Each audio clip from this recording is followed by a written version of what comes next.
If the foods that help you live to 100 were sitting in your kitchen right now, but you kept walking past them because they didn't look special, would you even believe it? Because that's the real trap. Most people think longevity requires rare superfoods, strict rules, or a life of deprivation. But the longest living people on earth usually do something almost offensively simple. They eat a small set of everyday foods over and over. And the reason it works isn't willpower, it's biology. Because those foods don't just feed them, they send the right signals to the systems that decide how fast you age. And that's why so many people feel betrayed. They follow headlines, they buy healthy products, they avoid fat, they fear carbs, they chase the next trend, yet they still wake up with less energy, more belly fat, stiffer joints, and that creeping feeling that the body is slowly losing its edge. But what if the real problem isn't that you're eating too much or even eating the wrong foods, but that your body is receiving noisy instructions all day long? Because every bite is a message. And if those messages keep telling your cells to inflame, to store, to stress, and to shut down repair, then aging speeds up even when calories look reasonable. Here's the shift that changes everything. Longevity isn't primarily about avoiding death. It's about maintaining repair. When you're young, your repair systems run like a well-funded maintenance crew that never sleeps. But as you age, that crew gets overwhelmed, not just by time, but by signals that keep them stuck in emergency mode. And the emergency mode is the one most people unknowingly live in because constant insulin spikes, chronic inflammation, and disrupted circadian rhythm all tell the body the same story. Conserve, store, survive. And a body stuck in survival mode doesn't prioritize rebuilding muscle, cleaning damaged cells, or keeping blood vessels flexible. It prioritizes short-term stability, even if it costs you long-term health. That's why the most dangerous aging process isn't a single symptom like high blood pressure or brain fog. Those are downstream. The upstream problem is the breakdown of metabolic communication between your gut, your liver, your immune system, and your blood vessels. When those systems stop speaking clearly, inflammation rises, insulin becomes chaotic, muscle quietly wastes away, and your body loses the ability to switch fuels smoothly. That fuel switching ability is called metabolic resilience, and it's one of the strongest hidden predictors of how well you age. But here's the part most people miss. You don't train metabolic resilience with motivation. You train it with signals repeated daily until the body trusts the pattern. Now imagine your body as a house with a maintenance crew. When the crew is free, they patch cracks, clear debris, and upgrade systems before you even notice a problem. But if you keep calling them into emergencies all day long, they never get time for repairs. That's what happens when your day is built around constant snacking, refined carbs, ultra-processed oils, late night eating, and stress. The crew spends all its time putting out fires and none of its time rebuilding, so damage piles up quietly until it suddenly feels like aging happened overnight. It didn't. The crew just never got the chance to do their job. And this is where the twist comes in, because most people think the solution is more variety, more balance, more complicated nutrition. But many long-lived populations do the opposite. They often eat less variety day to day, with a few core foods repeated constantly. And that repetition isn't boring. It's stabilizing. It reduces metabolic noise. It keeps insulin predictable. It keeps the gut microbes fed consistently. It lowers inflammation. It makes the body feel safe. And when the body feels safe, it repairs. That's why strategic nourishment beats restriction, because restriction without the right signals can actually increase stress hormones and accelerate decline. So what are these everyday foods really doing inside you? They're hitting the big longevity levers. They stabilize blood sugar without spiking insulin. They feed gut bacteria that produce short-chain fatty acids like butyrate, which calm inflammation and strengthen the gut barrier. They deliver polyphenols that support blood vessel function and immune balance. They provide enough protein to preserve muscle, which is not cosmetic after 60, it's survival. And they deliver healthy fats that protect cell membranes, brain function, and hormone production. But the moment you hear that, it's tempting to treat it like a checklist. And that's exactly what kills retention in real life, because people don't live checklists. They live rhythms. So instead of throwing 100 foods at you, we're going to build a small daily structure that creates the same biological environment we see in centenarians. But before we build it, there's a shocking truth you need to accept, because it's the reason many seniors think their metabolism is broken. You can eat very little and still gain weight if insulin is noisy. That's the betrayal. Not because calories don't matter, but because hormones decide what your body does with those calories. If insulin stays elevated all day through frequent eating and refined carbohydrates, fat burning shuts down and the body gets stuck. That's why many centenarians maintain low baseline insulin while still eating satisfying meals. They're not starving. They're signaling. So the first cornerstone food group is deceptively simple. Fiber-rich plants that are low glycemic and eaten daily. Leafy greens, cruciferous vegetables, onions, garlic, berries, legumes. These foods do something most healthy packaged foods can't do. They slow digestion, flatten the glucose curve, and feed gut bacteria that produce metabolites that reduce inflammation. And when inflammation drops, insulin sensitivity improves. And when insulin sensitivity improves, you stop living in that storage mode that accelerates aging. It's a domino chain. And the first domino is fiber, not because fiber is magic, but because it changes the terrain inside the gut. But here's where people mess it up. They hear plants and they think juice, smoothies, fruit bowls, and all the things that look healthy on Instagram. The problem is that liquids hit fast, and fast glucose creates aggressive insulin demands. Longevity isn't built on aggressive swings. It's built on stability. That's why the version of plants that matters most is the whole chewable kind, because chewing slows intake, fiber slows absorption, and bacteria get what they need downstream. And when bacteria thrive, your gut barrier strengthens, meaning fewer inflammatory toxins leak into the bloodstream. That leak is one of the reasons aging accelerates. It's not dramatic, it's silent, but it's relentless. Now, the second cornerstone is the one seniors were told to fear: protein. This is where the story gets uncomfortable, because the eat less protein to live longer idea has harmed a lot of older adults. After 60, many people develop anabolic resistance, meaning the body requires a stronger protein signal to build and preserve muscle. And muscle is not just strength. Muscle is metabolic control. It's a glucose sink. It absorbs sugar with less insulin. When muscle shrinks, blood sugar rises, insulin rises, visceral fat grows, and aging accelerates. So if you want to live to 100 with mobility, muscle is the price of entry and protein is the tool. But here's the tension, because people hear protein and they immediately think extremes. They think they need shakes, powders, huge steaks, constant eating. But longevity isn't about flooding. It's about hitting the threshold. Many older adults need roughly 25 to 35 grams of quality protein per meal to trigger muscle building signals effectively. Below that, you can be eating protein and still losing muscle over time because the signal never crosses the line. And once muscle declines, the body becomes less insulin sensitive, which makes every carb feel like a bigger problem than it should be. That's why some seniors become scared of food. It's not that food is the enemy. It's that their metabolic buffer is shrinking. So the long-lived pattern is not constant protein. It's protein anchors. Eggs, fish, fermented dairy like yogurt or kefir, legumes paired with vegetables, occasional poultry, and in some cases, modest meat. Fish is a special case because it delivers protein plus omega-3 seconds, which reduce inflammation and support muscle function and brain health. That combination is powerful, but only if it's consistent. A little often beats a lot, rarely. Now, before we talk about fats, there's one missing piece that decides whether these foods help you or simply become healthy ingredients that still don't change outcomes. It's timing. The biggest lie modern eating taught us is that constant grazing is normal. Every time you eat, insulin rises.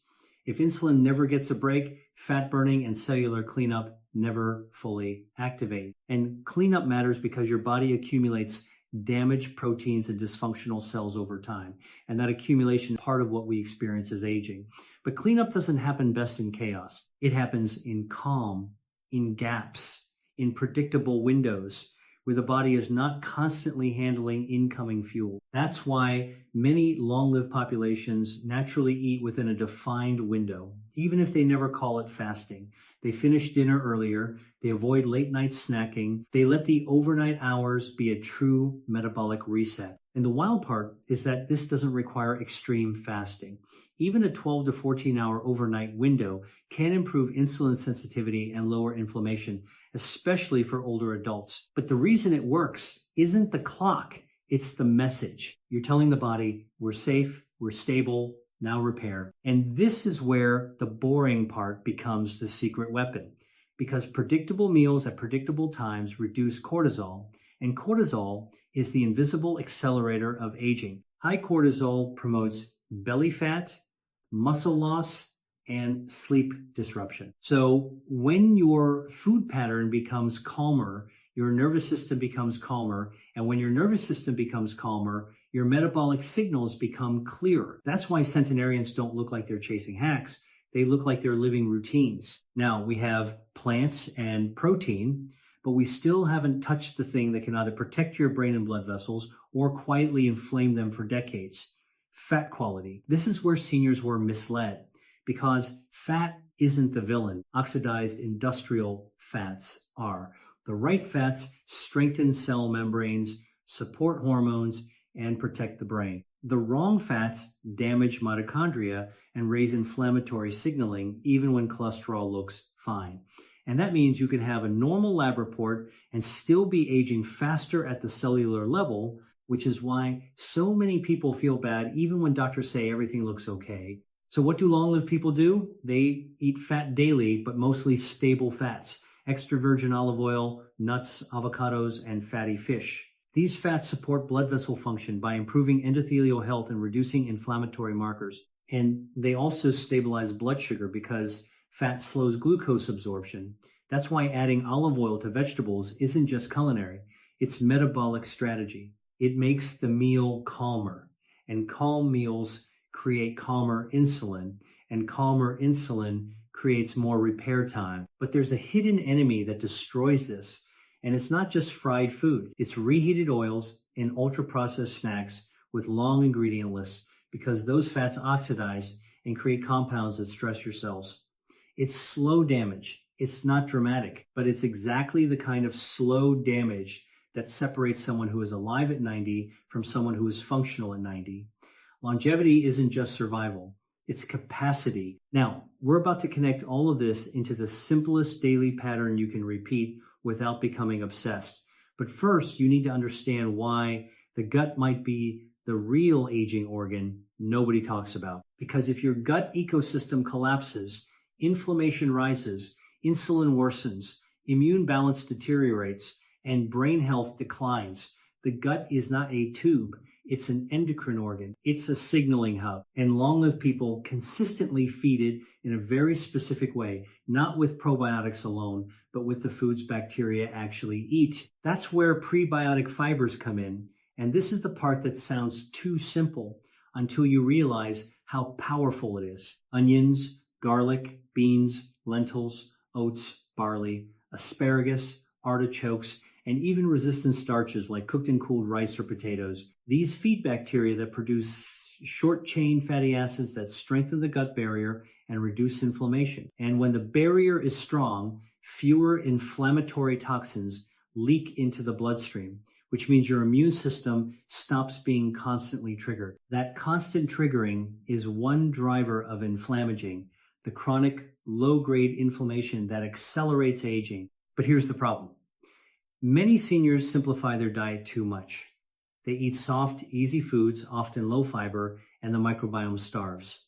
Diversity collapses. And when diversity collapses, the wrong microbes dominate. That's why a simple longevity strategy is plant diversity across the week, not extreme variety at every meal. Even herbs and spices count, nuts count, different vegetables count. The goal is to keep the garden diverse, because diversity protects the system. Now, we're close because you've heard the categories: plants, protein anchors, stable fats, gut feeding fibers, and better timing, but none of it matters if it becomes overwhelming. So now we're going to compress all of this into a daily longevity stack that feels almost too easy.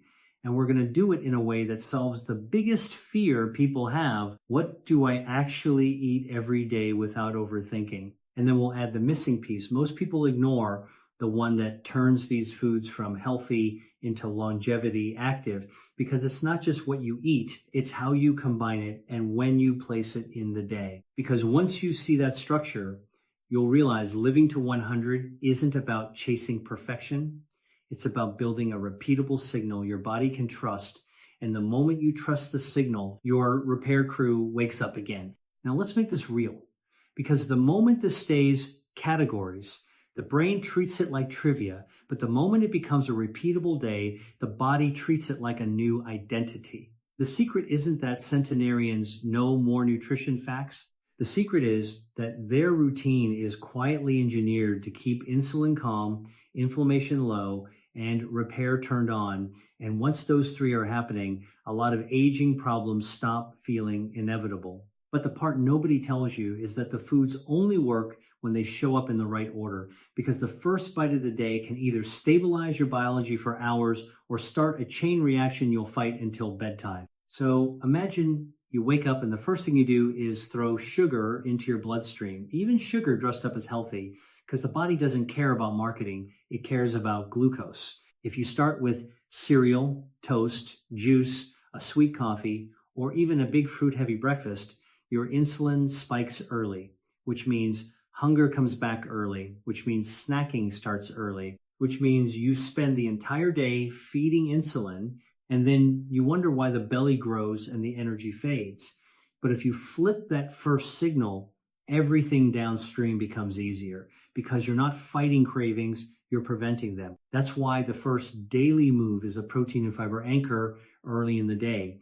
Not because breakfast is sacred, but because your first meal is a steering wheel. When you lead with protein, your blood sugar rises more gently, so insulin stays calmer. Therefore, the brain doesn't get that panic drop later, and you stop negotiating with yourself for snacks. It could be eggs with greens, Greek yogurt with nuts and berries, fish with vegetables, lentils with sauteed onions and olive oil, and the exact choice matters less than the signal. Slow fuel, stable fuel, steady fuel. And once fuel becomes steady, you start feeling something that most people haven't felt in years: quiet hunger, which is the difference between I could eat and I must eat. Now here's the twist that makes this feel almost unfair. The goal isn't to eat perfect foods. The goal is to reduce metabolic noise. So instead of chasing new recipes, you repeat a small number of meals that work for you, because repetition makes your biology predictable. And predictable biology creates predictable repair. This is why eating less variety can ironically improve longevity, because your gut microbes stabilize, your insulin pattern stabilizes, and your stress hormones stop reacting to constant spikes and crashes. It's like turning down the static so your body can finally hear its own healing signals again. But we haven't hit the part that most people misunderstand, which is carbs, because carbs are not automatically the enemy of living to 100. The real enemy is how carbs are delivered and when. Refined carbs hit fast, spike insulin hard, and keep you craving more, so they create the exact metabolic chaos that accelerates aging. But whole food carbs, especially legumes and intact grains, behave differently because fiber changes the absorption curve. So the strategy isn't fear carbs. The strategy is never let carbs travel alone, because carbs alone are what create the spike and crash roller coaster. This is where food pairing becomes a longevity superpower. If you eat starch by itself, the body reacts aggressively. But if you pair that starch with protein, fiber, and healthy fat, digestion slows, glucose enters the blood more gradually, and insulin rises lower and falls smoother. So rice becomes less disruptive when it's paired with lentils, vegetables, and olive oil. Bread becomes less disruptive when it's paired with eggs, yogurt, or protein and greens, not when it's eaten naked with jam. And once you understand this, you stop thinking longevity is about banning foods and start realizing it's about controlling the signal of the meal. Now, bring your gut into this, because the gut is the hidden conductor of the entire orchestra.